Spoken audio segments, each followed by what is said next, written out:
what I said. Slick back. No, nigga, I'm a pimp named Slickback. Pimp named Slickback. Pimp named Slick back. Nigga, are you deaf? I'm a pimp named Slick. Assalamualaikum warahmatullahi wabarakatuh. Halo semuanya. Perkenalkan, saya Maharani Aziza dari Universitas Islam Negeri Raden Fatah Palembang, Fakultas Ekonomi dan Bisnis Islam, Prodi Ekonomi Syariah, kelas Eksa 1.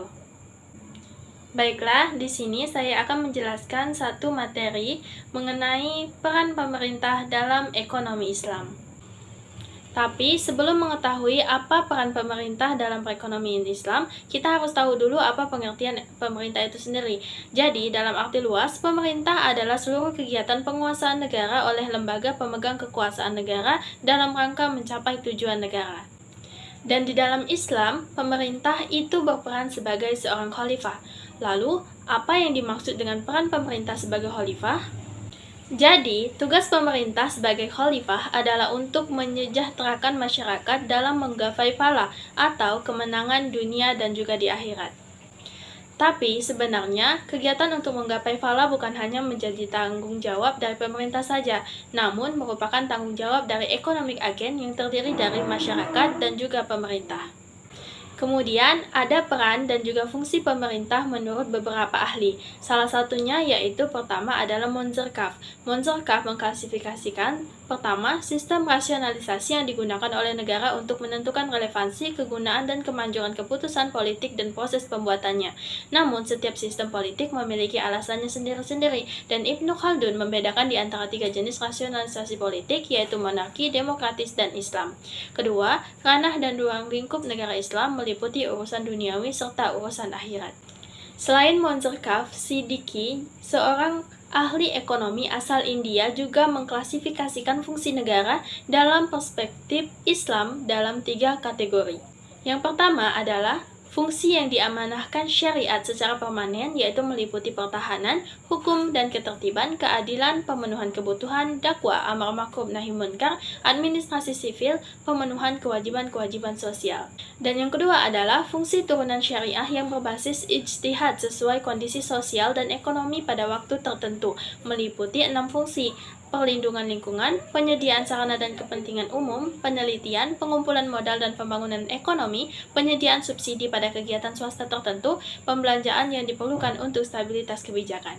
Dan yang terakhir adalah fungsi yang diamanahkan secara konstektual berdasarkan proses musyawarah atau syuro, meliputi semua kegiatan yang dipercayakan masyarakat kepada sebuah proses musyawarah.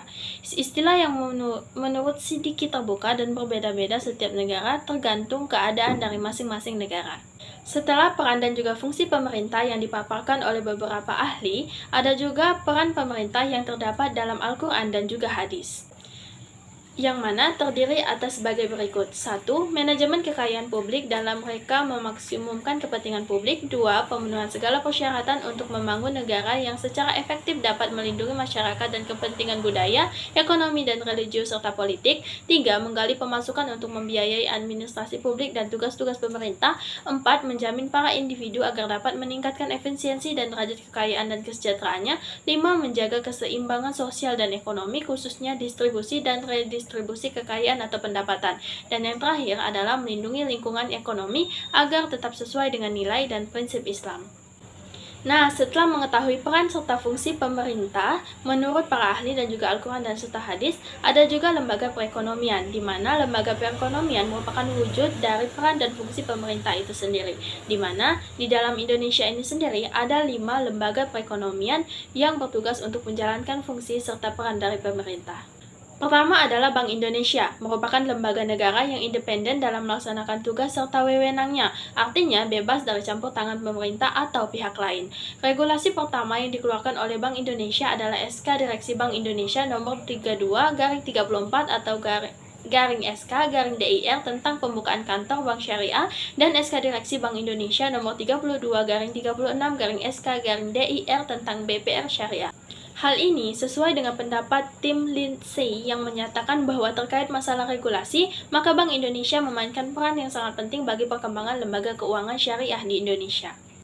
Lembaga kedua adalah Otoritas Jasa Keuangan atau OJK.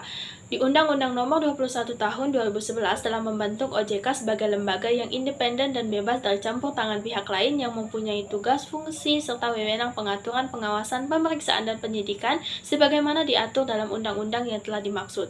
Pembentukan Undang-Undang OJK dimaksudkan untuk memisahkan fungsi pengawasan perbankan dari Bank Sentral ke sebuah badan atau lembaga yang independen di luar Bank Sentral.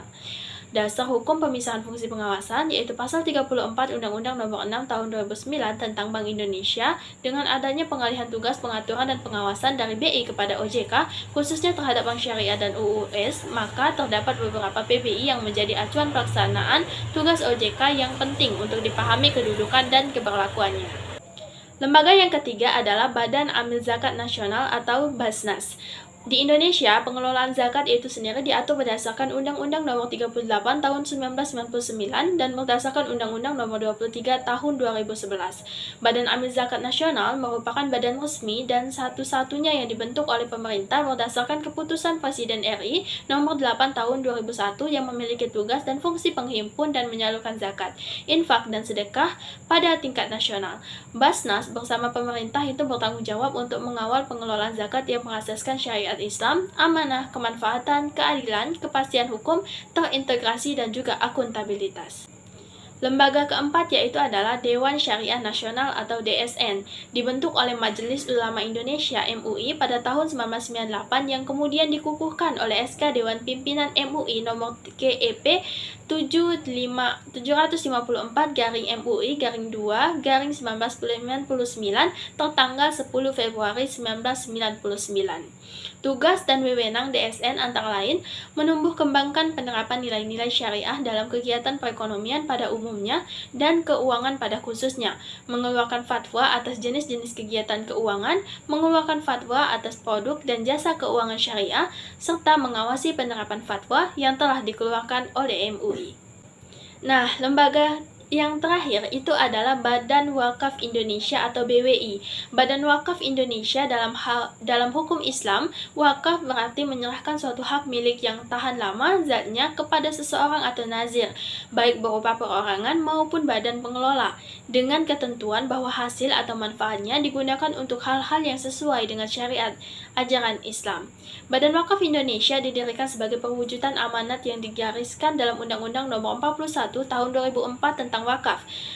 BWI sendiri juga mempunyai tugas serta wewenang sebagai berikut.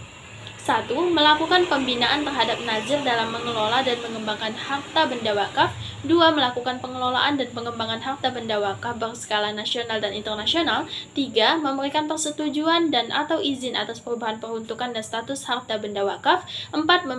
Memberhentikan dan mengganti nazir. 5. Memberikan persetujuan atas penukaran harta benda wakaf. Dan yang terakhir adalah memberikan saran dan pertimbangan kepada pemerintah dalam menyusun kebijakan di bidang perwakafan. Baiklah teman-teman semuanya, mungkin ini saja yang bisa saya sampaikan terkait dengan materi peran pemerintah dalam ekonomi Islam. Jika ada salah kata, saya mohon maaf. Kepada Allah saya mohon ampun. Saya akhiri. Wassalamualaikum warahmatullahi wabarakatuh.